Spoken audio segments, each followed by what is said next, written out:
Y además vamos a salir de esta crisis porque Cataluña nos va a sacar de esta crisis, por lo que he dicho, por esa cifra. Eso es una cifra, otra vez, de exportación. Son los grandes exportadores del país. Usted ha dicho, es el 18%, 19% del Producto Interior Bruto. No, y el 28% de la exportación española.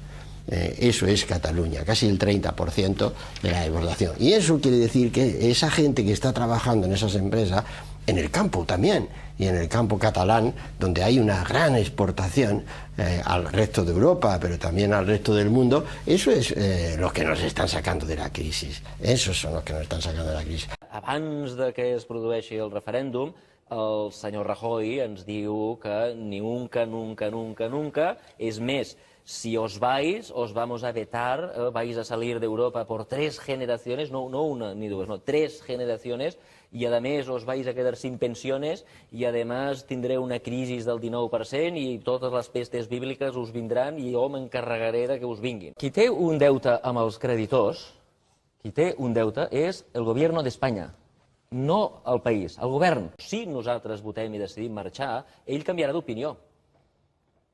Ell canviarà d'opinió, exactament igual que el govern del Segrest, en el cas del Segrest. Per què canviarà d'opinió?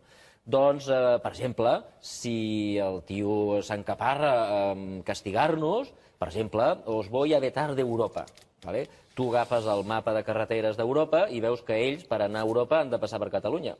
Si ara de sobte posen una frontera i diuen que Catalunya no és Europa, els que hi pringaran són ells. Ells ho saben. I, per tant, no és creïble. Sabem que en el moment últim el que hauran de fer és negociar. Per què?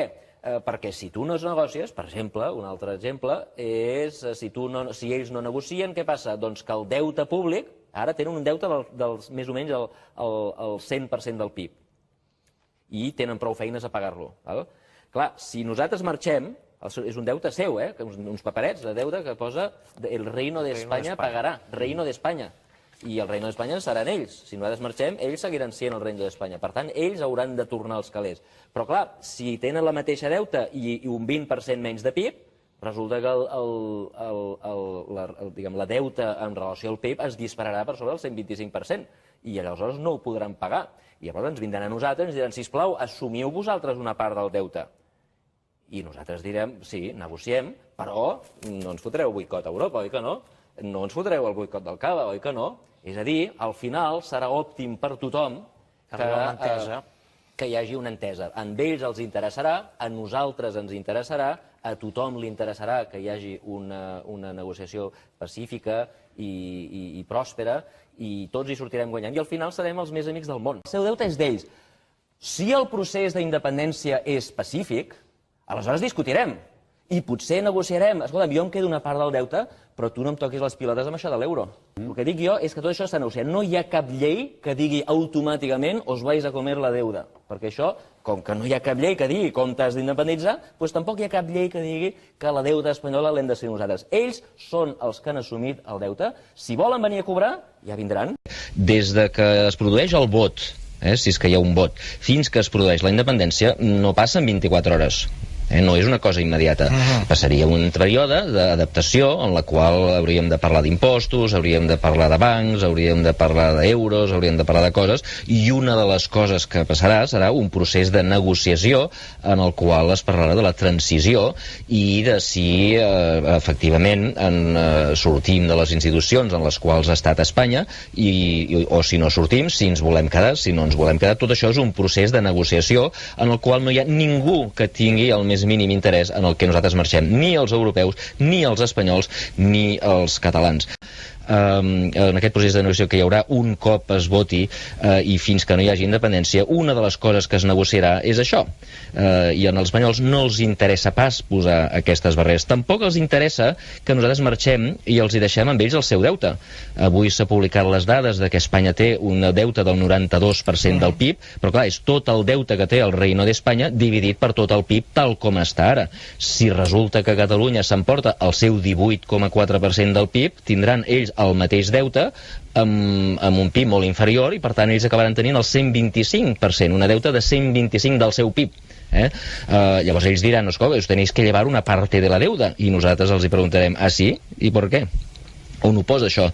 No hi ha cap llei que digui que nosaltres ens aportem. El deute és del Reino d'Espanya i vostès són el Reino d'Espanya. Si el Reino d'Espanya és el que es queda a Europa, el Reino d'Espanya és el que assumeix el deute. Si vostès volen que nosaltres assumim una part del deute, l'assumirem. Però clar, aleshores no podeu posar fronteres. És a dir, hi haurà tot un procés de negociació i el primer interessat en que no quedem fora d'Europa serà Espanya. Perquè Espanya, sense Catalunya, quedarà totalment arruïnada. El deute públic d'Espanya està absolutament, com es diu vulgarment, fora de madre, totalment. Xifres del govern: 2014 arribarem al 98,9, 2015 al 101,1 i el 2016 mantenim, que evidentment el Fons Monetari Internacional això posa números pitjors. És a dir, Espanya s'està financiant a base de deute perquè no creix, perquè el creixement és insuficient i com és insuficient ha de recórrer al deute. Deute que evidentment genera interessos. Si us plau la següent diapositiva, despesa d'interessos. Any 2014, 38.000 milions d'interessos. 2015, 48.700 milions. 2016 s'espera una baixa dels interessos, 45.000 milions. Això correspon al 10,7% de la despesa. O sigui, aquests no són números justificatius del missatge del senyor Rajoy i del senyor Montoro. No I es basa només en dades del mateix govern que presideix el senyor Rajoy i en el que participa el senyor Montoro. Això són dades del govern. Això són dades del govern.